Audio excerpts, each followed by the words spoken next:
নমস্কার বন্ধুরা, welcome to my YouTube channel Sagnik Debnath review. তো সিকান্দার ফুল মুভি রিভিউ করতে কিন্তু আমি চলে এসেছি। এবার দেখো একটা জিনিস, যেগুলো বলবো বা যেগুলো তোমরা শুনবে সেটা কিন্তু আমার নিজের প্রসঙ্গ, ঠিক আছে? আমি কোনো ফ্যান ক্যাটারিং বা কিছু আমার দরকার নেই। আমার যেরকম লেগেছে আমি সেরকম বলবো, ঠিক আছে? এবার যার যেরকম পছন্দ হবে না অপছন্দ হবে সেটা আমাকে তোমরা কমেন্ট বক্সে জানাতে পারো। শুরু করা যাক।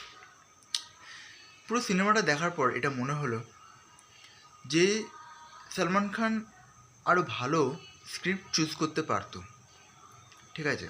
কেন কি এরকম টাইপের গল্প, ঠিক আছে, এরকম টাইপের গল্প আমরা কিন্তু সাউথে অনেক রকম দেখেছিও। হয়তো পরে আরও এরকম হবে, রাজা রানীর গল্প, প্লাস কী করে সেই রানী মারা যাচ্ছে সেটার বদলা না, ঠিক। এখানে গল্পটা হচ্ছে যে সলমান খান আর রশ্মিকা মান্দানা বড় রাজা রানী, ঠিক আছে? আর এটাই হচ্ছে মেন ফ্যাক্টর। রাজা সাহেব হচ্ছে সলমান খান আর রানী সাহিবা হচ্ছে রশ্মিকা মান্দানা। এবার সলমান খানের যে এন্ট্রিটা, ওটা কিন্তু আমার বেশ ভালো লেগেছে, মানে বিজিএমটা যেভাবে বাজছে, প্লাস সিকান্দার যে এটা কিন্তু টাইটেল ট্র্যাকটা রিলিজ করা উচিত ছিল। আমরা একদম প্রথমে যে টিজারটা বেরিয়েছিল ওটাতে আমরা শুনতে পেয়েছিলাম এটা। যাই হোক, পরে রিলিজ করবে হয়তো। তো এইগুলো হচ্ছে ব্যাপার। প্রতীক বাব্বারকে মারছে। এবার এদিকে দেখাচ্ছে যে রশ্মিকা মান্দানা সলমান খানকে খুব ভালোবাসে। হ্যাঁ, কিছু কারণে মানে রশ্মিকাকে বিয়ে করতে হয়েছিল সলমান খানকে, কিন্তু সলমান খান অনেকটাই ব্যস্ত, রশ্মিকাকে সেইভাবে কোনো টাইম দিতে পারে না।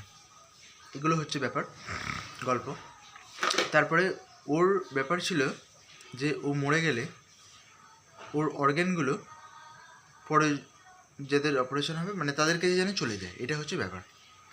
তাদেরকে রক্ষা করার ব্যাপার কিন্তু সলমান খানের হাতে আছে, কেন কি অনেক রকম খোঁজখবর নিয়েছে। এটা হচ্ছে ব্যাপার। এর বেশি কিছু আমি আর বলবো না, কারণ কি বেশ কিছুটাই মানে অল্প বলে দিয়েছি, এটা আমার বলা উচিত হয়নি। আর এখানে আছে সত্যরাজ। একটা জিনিস দেখো, আমার প্রথম হাফ বেশ খানিকটা ভালোই লেগেছে, সেকেন্ড হাফটাও ভালোই লেগেছে, ঠিক আছে, কিন্তু সেকেন্ড হাফ একটু স্লো প্রথম হাফের তুলনায়, একটু স্লো, বেশি না। স্টোরিটা আরও ভালো হতে পারতো, কেন কি আর মুরুগাদোস যেখানে এত বড় একজন ডিরেক্টরের নাম জড়িয়ে আছে, এত হিউজ কাস্ট জড়িয়ে আছে, সেখানে সিনেমাটা অটোমেটিক্যালি আরও ভালো হওয়া দরকার, স্টোরিতে আরও দম থাকা দরকার।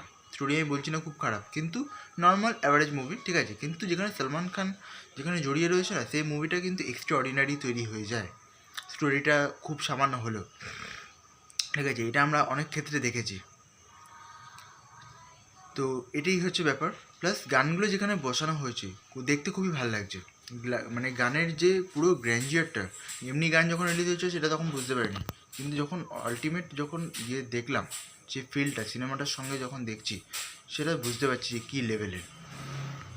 সত্যরাজ অ্যাজ ভিলেন না হলেও হতো, অন্য কাউকে ভিলেন দিতে পারতো, কিন্তু ঠিক আছে, মানে মানিয়ে গেছে। অ্যাকশন সিনগুলো খুবই ভালো, এটাই বলতে চাই, যে অ্যাকশন সিন যেভাবে দেখানো হয়েছে, যেভাবে দেখিয়েছে, ক্যামেরা ওয়ার্ক যেভাবে ওয়ার্ক করেছে, ঠিক আছে, যেভাবে ঘুরছে এদিক ওদিক, মানে দারুণ। প্লাস সলমান যোশীকে অনেক দিন পরে আবার দেখছি বড় পর্দায়, তো ওইটাও কিন্তু দারুণ লাগছে, সলমান খানের অ্যাসিস্ট্যান্ট বলতে পারো। তো এটাই ছিল মেন ফ্যাক্টর। তো এরপরে আর কী কী হবে সেটার জন্য তোমাদের হলে গিয়ে সিনেমাটা দেখতে হবে। তো আজকের মতো এই পর্যন্তই, আবার দেখা হবে পরের ভিডিওতে, তখন ভালো থাকবেন, সুস্থ থাকুন, থ্যাংক ইউ।